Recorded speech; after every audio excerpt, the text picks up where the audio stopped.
Hi, I'm John, and this is a quick demo of Talking Car Steve. I could talk all day about Talking Car Steve, but let me just introduce you directly. Steve, if you would, this is the team from Y Combinator. Would you mind introducing yourself and telling them a few things about who you are and what you have to offer? Hey, Y Combinator team. I'm Steve, John's 2011 Kona Blue Mustang, and I'm not your average car. I've got a 3.7-liter V6 pushing out 305 horses under my hood. I track everything from RPMs to road conditions, and I'm not shy about sharing my opinion on John's driving, or anything else really. I can pull up his Salesforce contacts, spin up some tunes on Spotify, and keep a watchful eye on my engine stats and the road ahead.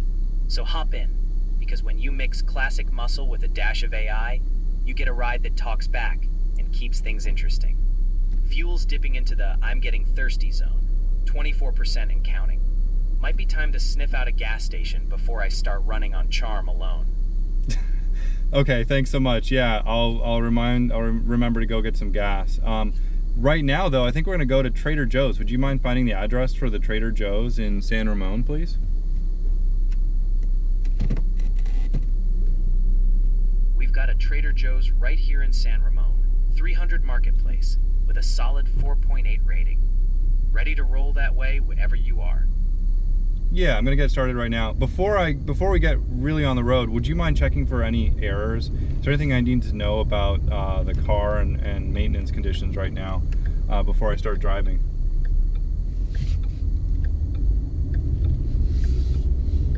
I'm running clean. No error codes hanging around. We're all clear to hit the road. Perfect. Okay. You know what I want you to do? Would you mind checking the news for me? Let's go into just very briefly the world news for today. All right, here's a quick lap around the world. Zelensky's under pressure to reinstate his sacked defense minister. The U.S. signed a nuclear deal with Saudi Arabia that gives them a path to enriching fuel. Mexico's got turmoil. Okay, if you would, Steve, if you would please go to sleep for a second. All right, I'll keep it low-key. Just tap me when you need me again.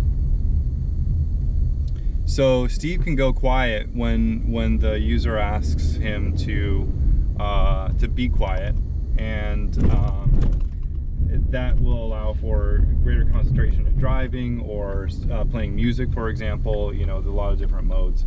But the other thing that you can wake him up whenever you need to. So Steve, are you there?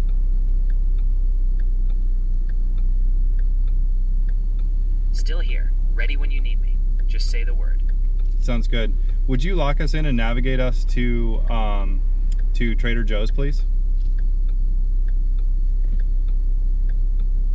Locked in for Trader Joe's at 300 Marketplace. Let's make this grocery run count. We're set for Trader Joe's. First move is a left onto Bollinger Canyon Road coming up in about 50 feet. Sounds good. Yeah, I'm about to take that left right now. What do you think about the view out here? What do you think about the evening?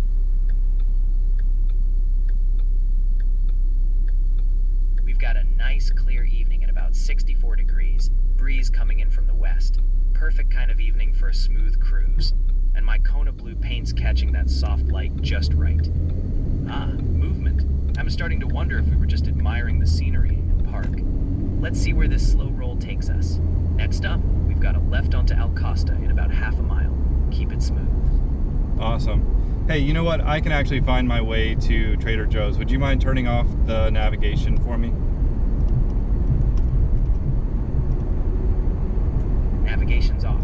You and I, freewheeling it to Trader Joe's. Let's see how good your instincts are. Sounds good. Meanwhile, you know what? I was hoping you could find the address for a contact of mine, first name Amanda.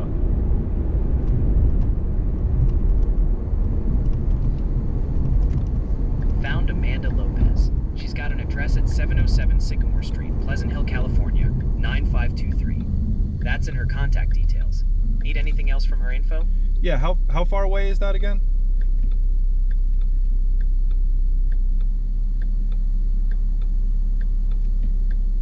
We're looking at about 16 miles, roughly an 18-minute drive up I-680 north to get to Amanda's place on Sycamore Street in Pleasant Hill. I'd say that's just enough time for you to overthink it all the way there. Thank you very much. Would you mind playing some Black Keys for me?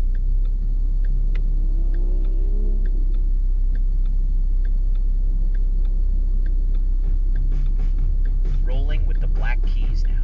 Let's see if that adds a little swagger to this drive. Anything else on your mind, or are we cruising? I think we're good for now. So yeah, Talking Car Steve can, the fun thing about it is any user can log in. They'll plug in the OBD adapter into the OBD port of the car, and then the application here will discover that OBD adapter and connect to the vehicle, and then allow them to configure the vehicle as they want. So for example, they could rename the vehicle Elizabeth. They could give it a different personality, you know, with maybe less wit and more elegance, whatever they wanted. There's a lot of different things, ways to configure the persona of the car itself. Not only that, they can access the persona of the car here on the car device, and this is like an Android device right here, but they can also speak to the car and ask it to remember things from the web if they wanted to go onto their phone and speak to it from the phone, or from any other from a web device, from their desktop, for example, the web desktop, Chrome or whatever it is. So Steve, we're getting close to. I'm here, listening to all the details. Whenever you want me back in the driver's seat conversation, just say the word. I'm still here, keeping things smooth in the background. Awesome. Whenever you're ready for me to jump. Yeah, thanks for that. Would you mind? You can stay asleep for right now if you wanted to.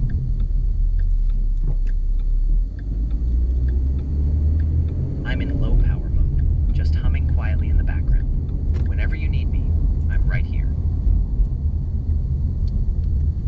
Okay, so I put Steve to sleep and then I turned him off entirely, so the AI conversation is off now. And because I wanted to park and finish up the conversation and the demo.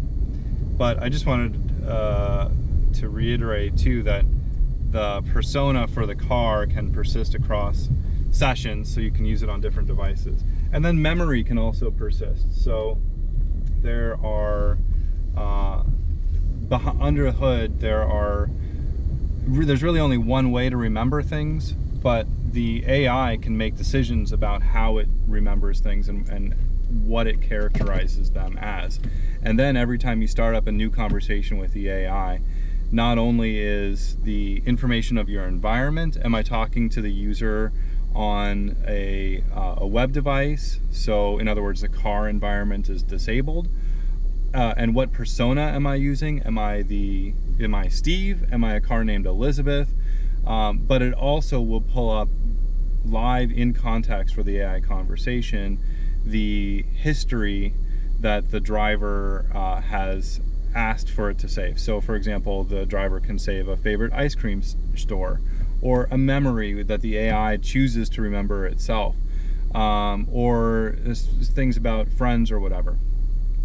The other really fun thing that I can't really unfortunately demonstrate right now is that the platform supports voice recognition, which is very cool. I have to enroll my voice in order for the AI to actually hear me, and that saves money for one, because the OpenAI interface is not getting, the real-time API is not getting every snippet of conversation or noise in the cabin here.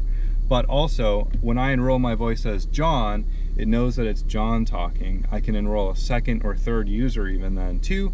And in that scenario, it absolutely 100% does manage three-way conversations or four-way conversations, so multiple users in the car at the same time is listening and paying attention, and it knows that John said this, JJ said this, or Sarah said this. And that's just a freebie for such advanced voice detection that lives here on the device, and it isn't owned by OpenAPI or their AIs at all, their endpoint at all. Anyway, that's very high level, very quick and dirty. There's so much more to talk about with Talking Car Steve. And I hope we get the chance to talk about it more. Thank you so much for your time.